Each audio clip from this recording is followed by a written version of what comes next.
G'day. So I haven't made a video for a while, but just mainly wanted to do this on issues with root rot in pots, with obviously the amount of water that we have to give to the plants at the moment with the heat wave that's been coming through here in Eastern Australia or wherever it's been. So the black sapote was going a bit yellow before. When I pulled it out of its pot, which I assumed it was going to, it had the black roots at the bottom, so I gave that a soak in a sea salt, a seaweed concentrate mixture, got rid of all the soil out of it, repotted it into one of these material bag pots, whatever they are, felt, but it's definitely picked right up in that time. Now, because of the heat that's been around, I just sat it inside another pot with lots of air holes in the bottom there, just to protect it from the direct sunlight, to keep the whole thing a bit cooler. In saying that, I do think that these things are actually a bit better in the sun than the typical black pots.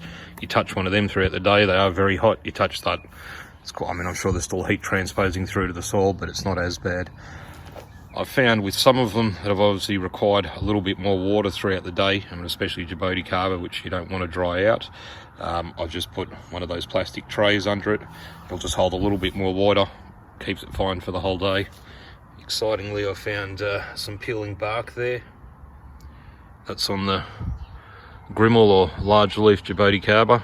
All these trees, especially the Djibouti carvers, have been struggling, and the guavas, with the little black scale. I've just been manually removing them, but even this yellow Djibouti carver has definitely picked up since I've changed the pot over. I didn't replace the soil, there was no root rot problem, but yeah, it's definitely improved. The leaves have definitely darkened a bit, but then in saying that, I've been struggling with scale. I should spray it all, but you know, I like to do that as a last resort.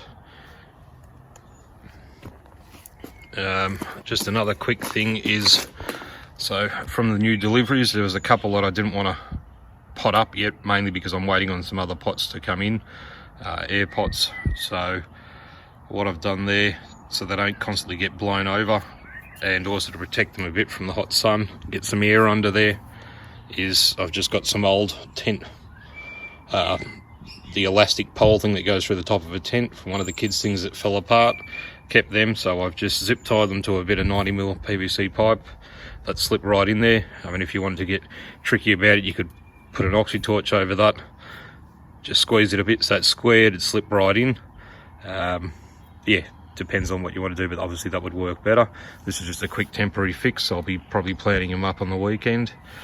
They've all been going fine. The Brazilian guava, definitely in the first 2 days, I had it out where it was getting, I mean, it was protected for the first 2 days, then the next 2 days I had it out in the hot sun. I did notice that peeling back there. I think it's just because it's a young seedling. It was probably in a more protected environment than where I have it here in the heat wave. And in Canberra, I mean, like most of the spots of Australia, but Canberra is very far from the ocean, so it's, when it's hot, it's very dry. So yeah, but it seems to have no dramas now that I've moved into a spot where it was out of the afternoon sun. Another big one is making sure you don't go too large with your pot size.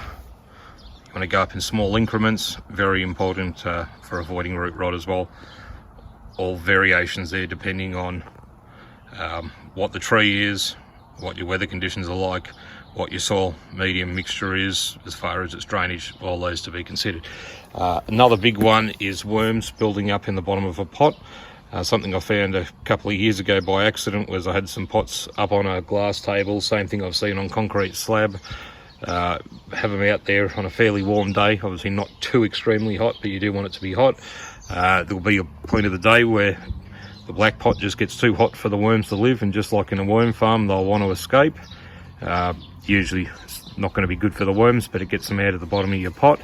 So I think if you combine that every so often, if you're noticing a problem at the bottom with having them spaced off the ground, if that's possible, everything, you'll greatly reduce your worm issue in the bottom of the pots. But anyhow, I've noticed through combining all these together, it's definitely made a big difference. But I've got to say, I'm very happy so far with those felt pots, and as I say, if the felt pots are drying out too much with certain trees, just put a little tray under it that'll keep the moisture up.